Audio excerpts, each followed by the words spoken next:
Yo, what's up, everybody? Welcome back to another episode of the Realistic League Expansion Series videos featuring the Baltimore Panthers. Last episode, we simulated the first 15 games where we have a record of 5 and 10. This puts us 29th in the power ranks and 14th in our conference. I also wanted to show you some of my untouchables at the moment: Alfred Şengün, Steve Forbes, Nikola Topic, and Ryan Dunn. Alfred Şengün still out with that broken right leg, although he'll be back sooner than later with only 1 or 2 weeks left in his recovery. An interesting trade offer came up for Aaron Wiggins from the Dallas Mavericks, a 2028 first-round pick unprotected, and Maxi Kleber. Kleber is a contract dump, and the first-round pick is an additional sweetener to get Aaron Wiggins. The Dallas Mavericks starting small forward is currently a 74 overall rookie, so bringing in a veteran player is definitely a smart idea. Ultimately, though, I don't think it's a good trade for me personally, as I want to see what this team's true potential is with Şengün returning in the next week or so. Alfred Şengün's first game back, 16 and 11, although he did shoot the ball 5 for 15.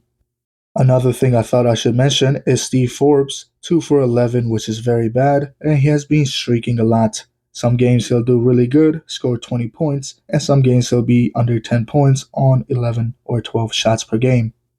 Another trade offer, this time from the San Antonio Spurs: Ben Simmons and a 2030 first-round pick for Jaden Hardy and a 2026 second-round pick.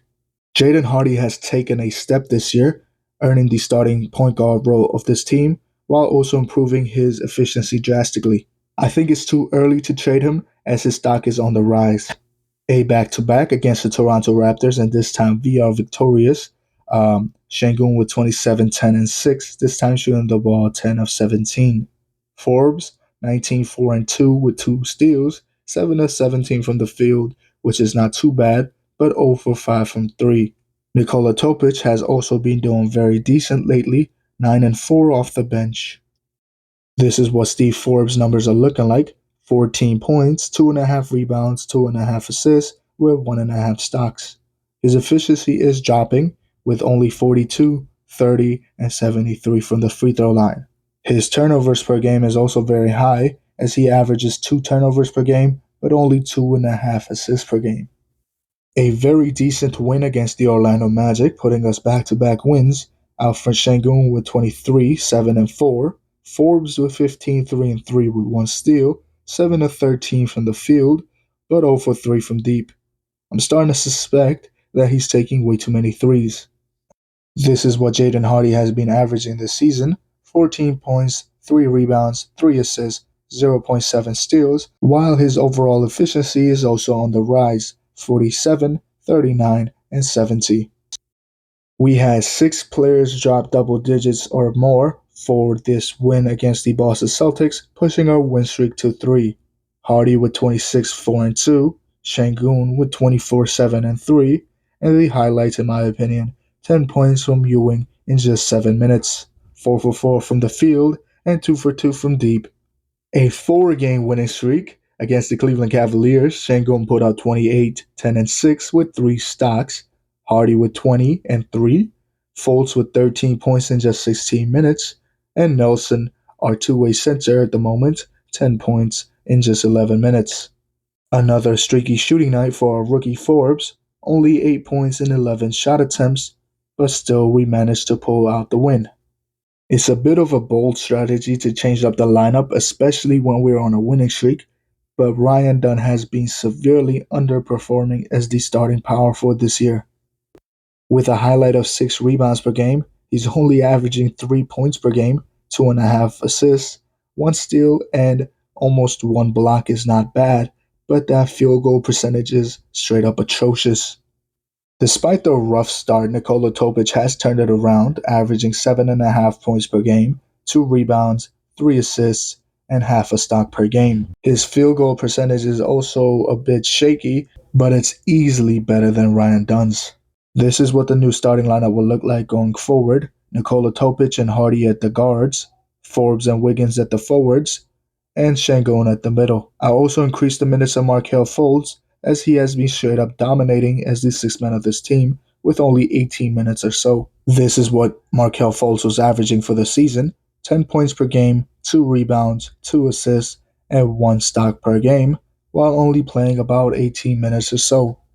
Our winning streak is extended to 5 now, as Markelle Fultz off the bench, 28 minutes played, 33, 2 assists, and 5 stocks on 5 of 21 shooting. Şengün finished with 15, 7, and 9 with 2 steals, and Nikola Topic finished with 2 points, 3 rebounds, 8 assists, and 2 steals. Our little winning streak was ended by the Los Angeles Lakers and Jalen Hood-Schifino, as he led them in scoring with 23, 3, and 2. Quite literally the next night, a very decent bounce back win against the Washington Wizards. A 5 for 10 3-point shooting night for Jaden Hardy. He has been doing really good at the shooting guard position. Unfortunately, in this game, Steve Forbes sustained a ankle injury that will keep him out for 2 to 4 weeks. I simulated a few weeks until I landed on this trade offer from the Atlanta Hawks. Caleb Houston, who has been having a rough season, for a lottery protected first round pick, and Cody Zeller. Yeah, on the season, he's only averaging 3 points per game, 1.5 rebounds, and 1 assist per game, but he is only getting less than 10 minutes a night as well. His shooting splits are also very bad, and even his free throw percentage has dropped by over 16%. This right here is a nice little win against the Phoenix Suns, as Nikola Topic had himself a career night, 21 points, 7 rebounds, and 2 assists. He also shot the ball 8 for 12 and 2 for 5 from deep. After that win against the Phoenix Suns, we were sitting at the record of 15 and 19, putting us 9th in our conference and 21th on the power ranks. After a narrow loss to the Charlotte Hornets on January 8th, we went on to beat the Dallas Mavericks, Brooklyn Nets, Denver Nuggets, Chicago Bulls, Orlando Magic, Miami Heat, and Indiana Pacers to make it a 7-game winning streak, but unfortunately the Milwaukee Bucks beat us, snapping our 7-game winning streak. A player that I wanted to highlight is Pacom Dadie. He's only getting 7 minutes per night, and he's averaging about 3 points per game, 1 rebound, and half an assist. The thing that stands out the most is his field goal efficiency boost. He is up to 57% on the season, which is a 17% increase from last year. His 3-point shot is also up at 31%, and his free throw percentage as well. Judging a player using the per 36 numbers are very deceiving, but it does show growth as a scorer. One thing that did drop off significantly is his steals per game, as he went from 1.2 steals per game to not even 1/10 of a steal this season. Despite this, I'm still going to give him a minutes increase, and I'm very curious to see how that translates over to his stats. Alright, at this point of the video, there's only a few more days until the trade deadline, and the Dallas Mavericks are trying to acquire Markelle Fultz and a second-round pick for Vasilije Micić and a first-round pick, unprotected in 2030. I still rejected this trade offer because Vasilije Micić doesn't bring a lot to the table as a player, and that 2030 pick is still a couple of seasons away. Meanwhile, Markelle Fultz is currently 3rd in 6 Man of the Year races, and I still have to give up a pick to acquire Vasilije Micić. Fultz at the moment is averaging 13.5 points per game, 3.5 rebounds per game, and 3 assists per game, with 1 steal as well. He is also shooting the ball 56% from the field, although he is not attempting any 3-pointers at the moment. This game right here was the last game before the trade deadline. Markelle Fultz on top of the scoring with 25, 4, and 3, with 5 steals as well, 11 of 22 shooting from the field. Hardy, Wiggins, Şengün put up 18 points each, Şengün with 18, 6, and 7, and Dadie off the bench with increased minutes, 10, 3, 2, and 3 steals. We are officially at the trade deadline with a record of 25 and 24. Alperen Şengün is our leading scorer with 18 points per game, Hardy with 15 points per game, and Markelle off the bench 14 points per game, Forbes with 12 points per game, and Wiggins with 11. Despite the rough start for Terrence Shannon Jr., he has slowly turned his season around, averaging 4 points per game, 1 rebound, and his efficiency has also basically went up to where it used to be last season. Ryan Dunn's field goal percentage is also almost back to where it used to be, at almost 40% from the field, now averaging 3 points per game, 4.2 rebounds per game, 1.8 assists per game, 0.7 steals, and 0.7 blocks per game. His minutes are also down, showing a very big growth in rebounds per game. Despite me giving multiple opportunities to Caleb Houston and Isaac Ewing, they just couldn't get their efficiency up. Both of them shooting around 32% from the field, which is just very atrocious. Our rebounds leader is Alfred Sengun with 9.5 rebounds per game, Reed off the bench with 6, Ryan Dunn with 4.2, and Hardy with 4 rebounds per game as well. Our assist leader is also Alfred Sengun with 5.2 assists per game, Topic with 4, Hardy with 4, Fultz with 3 off the bench, and Forbes at 2.5. Our steals leaders is also Alfred Sengun with 1.2, Fultz off the bench with 1.1, Forbes 1, Wiggins 0.8, Dunn and Topic 0.7. Alfred Sengun is also our blocks leader with 0.7.